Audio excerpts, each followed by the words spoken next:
sudah datang hari ini.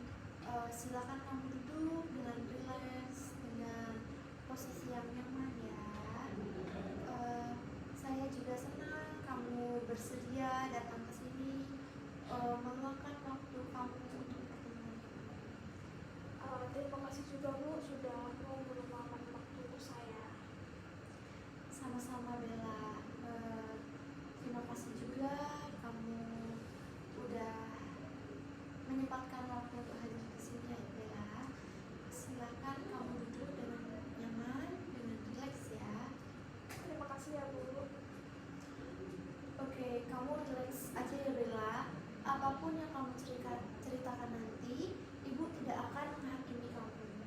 Kamu jangan takut ya.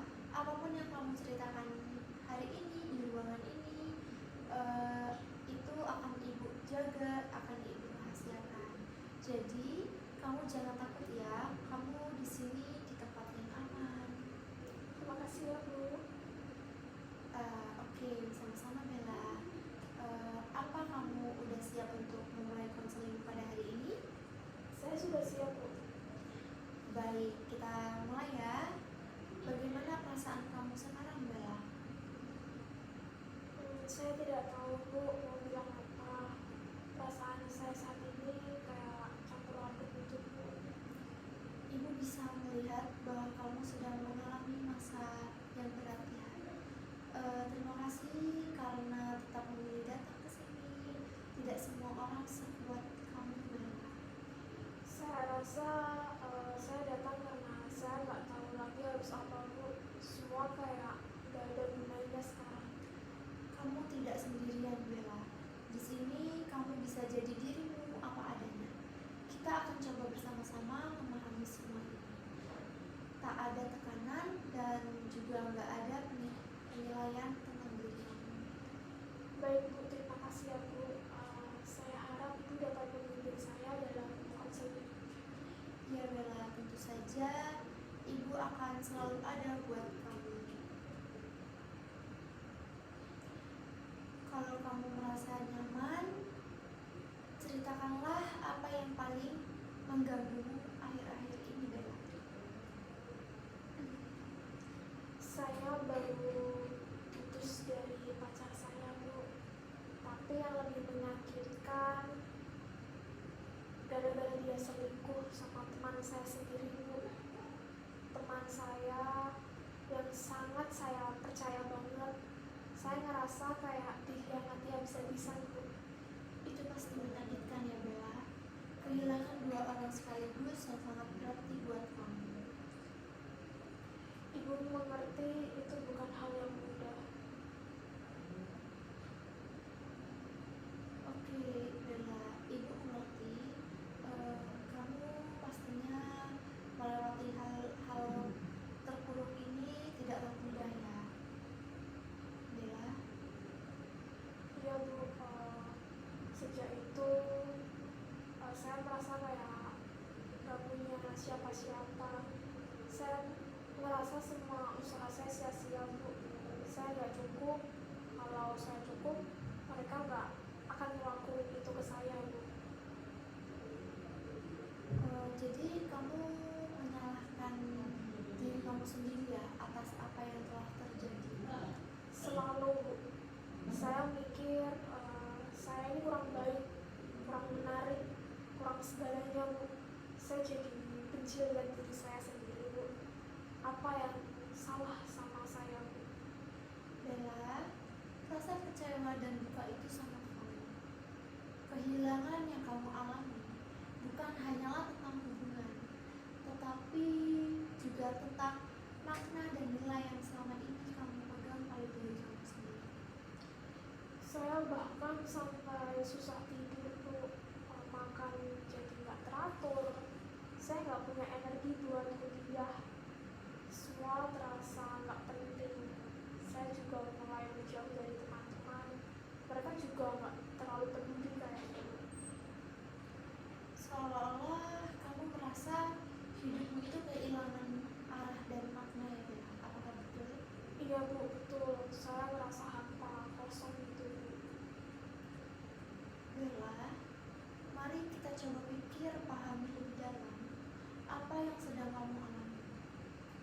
kehilangan dua orang yang menurutmu penting dalam hidup kamu secara bersamaan tentu sangat mengguncang identitas diri kamu.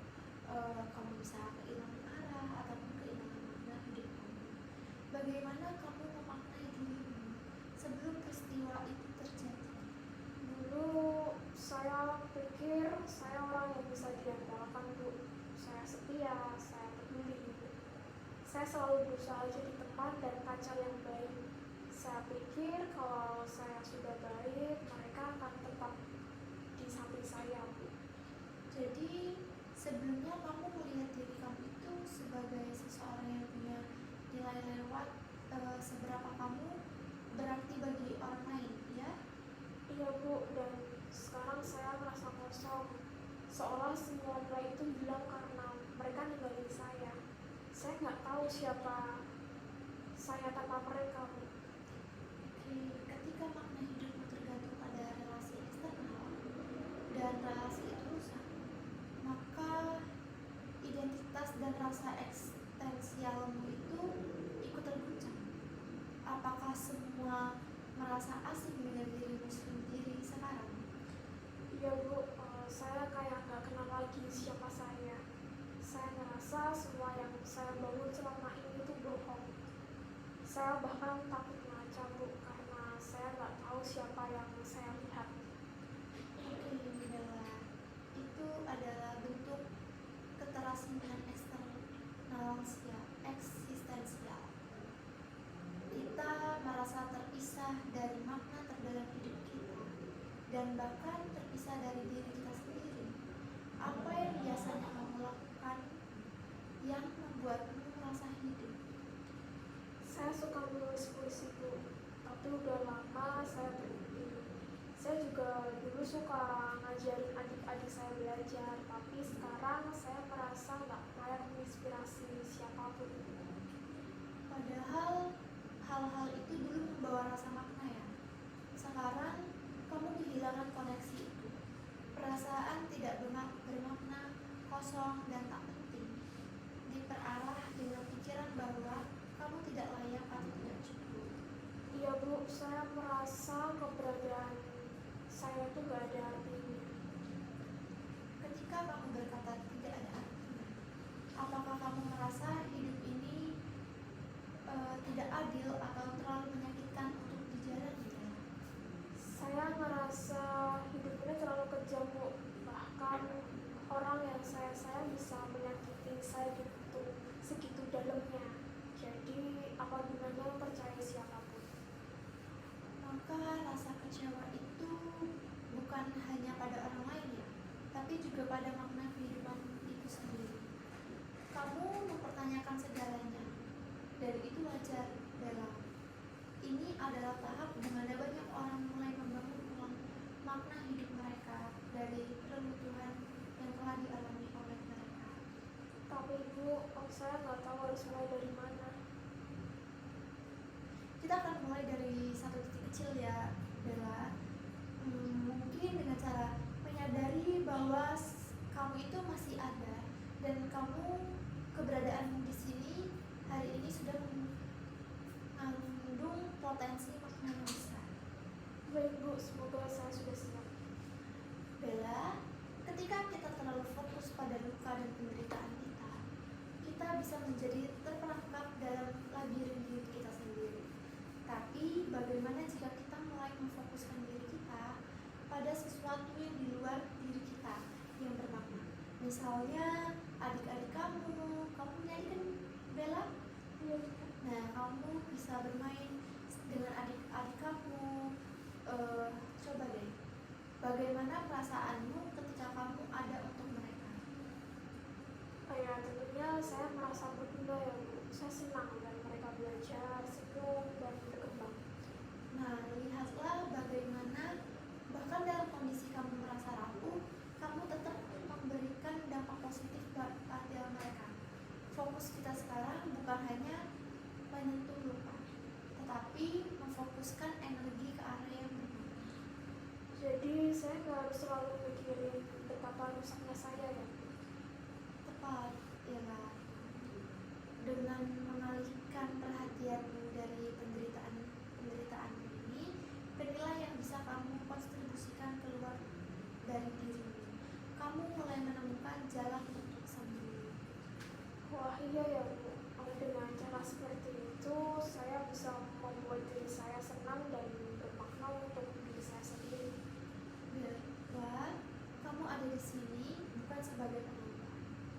sebagai pelaku. Apa kamu bersedia mulai membuat pilihan-pilihan kecil yang menunjukkan bahwa kamu tetap hadir dan ingin memberi makna? Pilihan seperti apa, Bu? Seperti bisa bangun pagi dan menulis satu puisi, menjawab satu pesan dari temanmu, mengajarkan atau bermain dengan adik kamu. Tindakan kecil tapi penuh maknanya. Saya bisa coba, Bu. Mungkin itu bisa sedikit bikin saya merasa hidup lagi, Bu.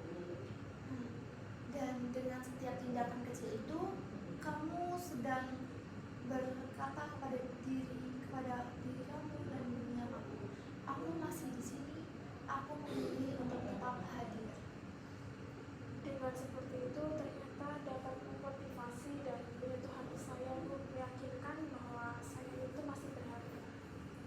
Bella, pernahkah kamu memikirkan bahwa rasa sakitmu itu sekarang bisa menjadi bahan bakar untuk membangun empati dan menginspirasi orang lain? Saya belum pernah pikir sejauh itu sih, Bu. Misalnya, kamu bisa menulis puisi tentang patah hati dan bagaimana kamu bertahan. Bisa jadi ada orang lain yang merasa ditolong karena membaca kata-katamu. Jadi saya bisa menggunakan rasa sakit ini untuk bantu orang lain. Betul sekali. Saat kamu melampau fokus pada penderitaanmu sendiri dan mulai berkontribusi pada kehidupan orang lain, kamu sedang menjalani makna hidup kamu. Baik, Bu. Karena ada jika kamu ditanya apa satu hal yang membuat kamu masih bertahan hidup sampai hari ini, apa yang akan kamu jawab? Karena ada bagian kecil dalam diri saya yang belum menyerah, Bu. Nah, dan itu adalah jiwamu yang paling murni. Bagian itulah yang akan kita rawat dan perkuat, karena di sanalah akar dan keberadaan. Baik, Bu, saya jadi mengerti. Bella, apakah kamu pernah menulis surat untuk dirimu sendiri? Belum pernah sih, Bu. Nah, bisakah kamu mencobanya mulai dari sekarang? Nanti bakal Ibu pandu. Bayangkan diri kamu yang sekarang sedang duduk berhadapan dengan Bella yang kecil, yang polos, penuh harapan, dan belum tahu dunia sekeras ini. Apa yang ingin kamu katakan kepadanya? Saya akan bilang, maaf, aku biarkan kamu terluka. Tapi sekarang aku di sini. Aku akan jagain kamu. Kamu layak dicintai. Dan itu adalah cinta sejati, menerima, mengasihi, dan memulihkan diri sendiri. Dengan itu, makna hidupmu akan terus tumbuh. Ya, Bu, saya jadi paham sekarang. Hari ini kamu sudah mulai kembali terhubung dengan makna Bella. Kamu telah menggali lukamu, namun tidak menjadikan luka itu akhir dari cerita. Kamu memilih untuk memberi makna baru untuk hadir dan mencintai kembali diri. Saya masih takut, Bu, tapi saya juga mulai percaya bahwa luka ini bisa membawa saya ke versi diri saya yang lebih kuat. Dan itu adalah kemenangan besar dalam perjalanan eksistensial. Kamu tidak lagi hampa, kamu hidup dengan makna. Iya, Bu, saya akan membuat diri saya merasa menang. Bella, sesi kita pada hari ini adalah langkah besar dalam perjalananmu. Kamu telah membuka luka dengan keberanian, mengenali kehampaan, dan mulai menapaki jalan pencarian makna. Itu bukanlah hal yang mudah, Bella. Bagaimana perasaanmu setelah pertemuan ini? Saya merasa lebih lega, Bu. Rasanya seperti beban di dada saya sedikit berkurang. Masih sakit, tapi saya nggak sendirian. Dan kamu tidak akan sendiri, Bella. Kita akan bertemu lagi dan kita akan terus menggali makna-makna baru dalam kehidupanmu. Tapi sebelumnya kita akhiri sesi hari ini, coba renungkan suatu hal. Jika kamu bangun besok pagi dan bisa memilih satu hal bermakna untuk dilakukan, apa yang ingin kamu lakukan? Saya ingin coba menulis lagi Bu, meskipun cuma satu paragraf. Saya rasa saya perlu mulai bicara sama diri saya sendiri lewat tulisan itu. Itu adalah langkah awal yang indah. Tulisanmu akan menjadi cermin perjalananmu, dan semoga suatu hari menjadi sumber harapan bagi orang lain juga.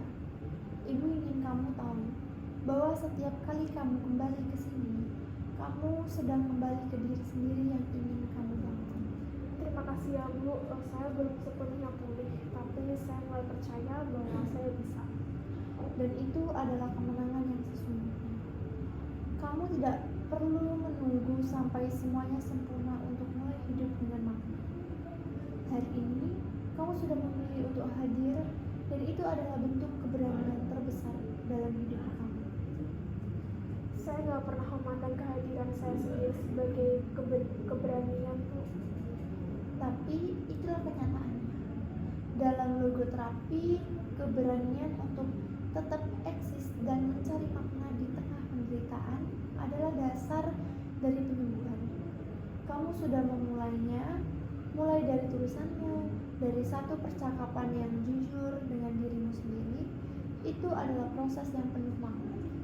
Saya jadi ingin menulis tentang perasaan saya Bu, bukan buat dikasih ke siapa-siapa, cuma buat saya sendiri.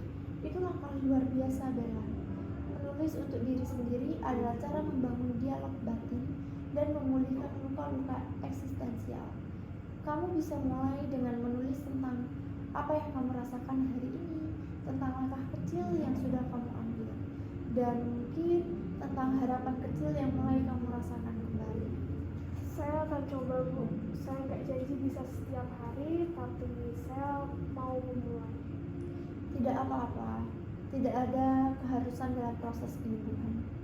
Yang penting adalah nilai dan keterbukaan untuk memulai. Dan mulai hari ini kamu tidak berjalan sendirian. Kita akan terus berjalan bersama dalam pencarian makna itu. Terima kasih Bu untuk mendengarkan, untuk mengerti, dan untuk tidak menilai saya. Terima kasih juga Bella karena telah mempercayai Ibu. Kita akan melanjutkan ini pada pertemuan berikutnya. Sampai jumpa dan jaga diri kamu baik-baik ya. Sampai jumpa Bu, saya akan mulai dari satu paragraf minggu malam. Oke, semangat Bella. Terima kasih Bu.